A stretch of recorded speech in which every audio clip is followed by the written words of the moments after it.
तुम कहाँ चले गए थे? तो उसने कहा अलाउद्दीन को वापस कि भगवान जहां बुद्धि बांट रहा था ना, विजडम, वहां मैं 2 बार चला गया था, इसलिए मेरे में बुद्धि तो डबल है, बाल नहीं है। तेरे बाल डबल है पर बुद्धि नहीं है तेरे।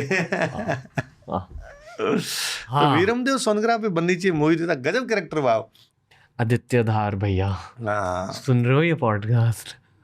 वही बना सकते हैं। या तो फिर राजा मौली टाइप के कोई बनाए और वैसा ही दिखाया जाए, है ना भाई।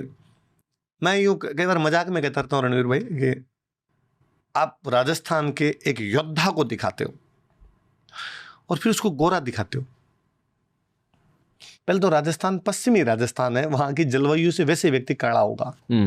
फिर दूसरा, जब सारा दिन धूप में रहेगा ना, युद्ध लड़ेगा, तो वो स्किन केयर नहीं होगी। तुम सारे गोरे दिखा देते हो यार। साउथ इंडिया वालों से ये तो सीखा जाना चाहिए। अल्लू अर्जुन है, पुष्पा में जैसा है वैसा वैसा दिखाया जाए।